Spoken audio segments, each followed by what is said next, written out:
복된 소식 아름다운 소리 AM 1590kHz 시카고 기독교 방송입니다.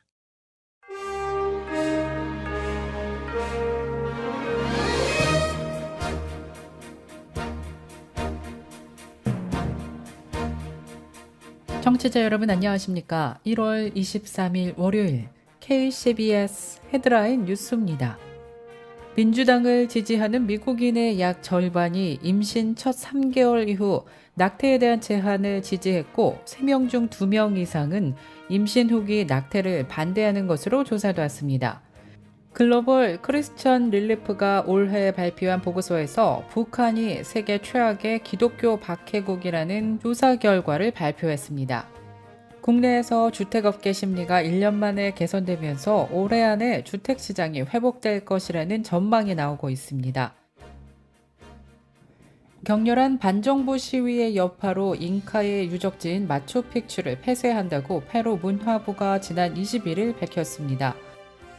제닛 옐런 재무부 장관이 지난 20일 연방정부의 부채 한도를 상향하지 않으면 채무 불이행, 일명 디폴트에 빠질 수 있으며 이는 곧 글로벌 금융위기로 이어질 수 있다고 우려했습니다.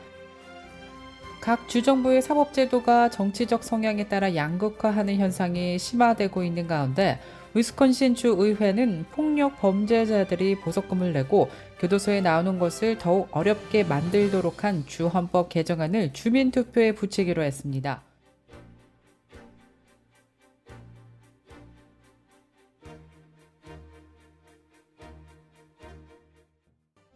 이 프로그램은 나눔의 기쁨을 함께하는 기독의료상조회가 함께합니다. 첫 소식입니다. 민주당을 지지하는 미국인의 약 절반이 임신 첫 3개월 이후 낙태에 대한 제한을 지지했고 3명 중 2명 이상은 임신 후기 낙태를 반대하는 것으로 조사됐습니다. 크리스천 포스트에 따르면 지난 18일 여론조사 결과가 발표한 조사에서 민주당원 응답자의 32%는 임신 기간 동안 여성이 원하면 언제든지 낙태를 할 수 있어야 한다고 답한 반면 과반수는 낙태를 제한할 것을 지지했습니다. 또 응답자의 19%는 낙태가 임신 첫 6개월 동안에만 허용돼야 한다라고 답했고 거의 절반은 낙태를 광범위하게 제한하는 데 찬성한 것으로 조사됐습니다.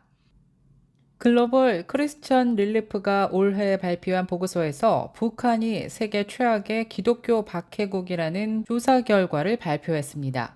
이 단체는 지난 17일 2023년 월드와치 리스트에서 이 같은 내용을 발표했는데요. 1993년부터 매년 연초에 발표되는 이 보고서는 기독교인이 받는 박해와 차별 지수를 기준으로 세계 국가들의 순위를 매겨왔습니다. 이에 북한은 지난해 1위를 차지한 아프가니스탄을 제치고 최악의 기독교 탄압 국가에 올랐습니다. 그 전까지 북한은 20년 연속 이 부문에서 세계 최악으로 평가받아 왔습니다.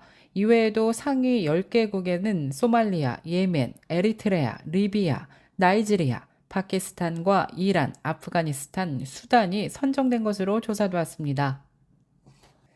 국내에서 주택업계 심리가 1년 만에 개선되면서 올해 안에 주택시장이 회복될 것이라는 전망이 나오고 있습니다. 주택시장 지수가 반등한 건 12개월 만인데 이러한 깜짝 반등세는 금리가 하락한 요인이라는 전문가들의 설명이 나오고 있습니다.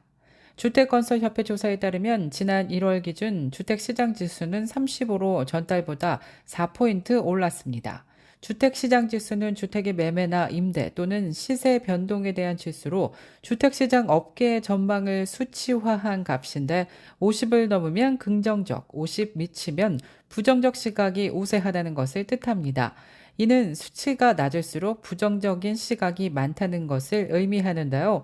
따라서 이번 조사 결과는 아직까지 부정적 시각이 더 높지만 낙관론도 점차 고개를 들고 있다는 것을 보여준다는 것이 전문가들의 설명입니다. 이러한 반등세 요인으로는 금리 하락이 손꼽히고 있습니다. 격렬한 반정부 시위의 여파로 잉카의 유적지인 마추픽추를 폐쇄한다고 페루 문화부가 지난 21일 밝혔습니다. 페루 문화부는 성명을 내고 사회적 상황과 방문객 안전을 위해 잉카 트레일과 마추픽추 폐쇄를 명령했다고 밝혔습니다. 페루에서는 지난해 12월 페드로 카스타요 전 대통령이 탄핵을 당하고 반란 및 음모 혐의로 구금된 후 지지자들이 그의 석방 등을 요구하며 격렬한 시위를 벌이는 등 극심한 사회 갈등이 한 달 넘게 지속되고 있다고 전해졌습니다. 수십 명의 사망자가 발생한 이번 소요 사태로 마추픽추 유적 인근의 관광객 수백 명의 발이 묶인 상태라고 AFP 통신은 전했습니다. 제닛 옐런 재무부 장관이 지난 20일 연방정부의 부채 한도를 상향하지 않으면 채무 불이행, 일명 디폴트에 빠질 수 있으며 이는 곧 글로벌 금융위기로 이어질 수 있다고 우려했습니다. 아프리카 3국을 순방 중인 옐런 장관은 미국의 디폴트 가능성은 글로벌 금융위기를 초래할 수 있다면서 이는 전 세계의 모든 거래에 사용되는 기축 통화로서 달러의 역할을 확실히 훼손할 것이라고 말했습니다. 조 바이든 대통령도 전국 시장 회의에 참석한 지난 20일 민주당과 공화당 소속 시장들을 백악관에 초청한 자리에서 국가 부채 한도에 적절히 대응하지 못한다면 미국에서 지금까지 재정적으로 일어났던 모든 것을 능가하는 재앙이 될 것이라고 우려했습니다. 그러면서 다음 달 7일 예정된 새해 국정연설에서 부채 문제와 2024 회계연도 예산안에 대해서 다룰 것이라고 언급했습니다. 각 주정부의 사법제도가 정치적 성향에 따라 양극화하는 현상이 심화되고 있는 가운데 위스콘신 주 의회는 폭력 범죄자들이 보석금을 내고 교도소에 나오는 것을 더욱 어렵게 만들도록 한 주 헌법 개정안을 주민투표에 붙이기로 했습니다. 위스콘신주 하원은 보석 규제 강화를 위한 헌법 개정 여부를 주민들에게 묻는 방안을 표결에 붙여 74대 23으로 가결한 것으로 조사됐습니다. 주 상원은 앞서 지난 17일 이를 22대 10으로 승인한 바 있습니다. 이에 따라 위스콘신 주민들은 오는 4월 4일 열리는 지방선거 때 개헌 찬반 의사도 밝히게 됩니다. 이를 통해 위스콘신 공화당은 작년 2월부터 추진해온 보석 규제 강화 입법이 민주당 소속 토니 에버스 주지사의 거부권 행사로 무산되는 것을 피할 수 있을 뿐만 아니라 이 법안을 지지하는 보수 세력을 투표소로 끌어낼 수 있을 것으로 기대하고 있습니다.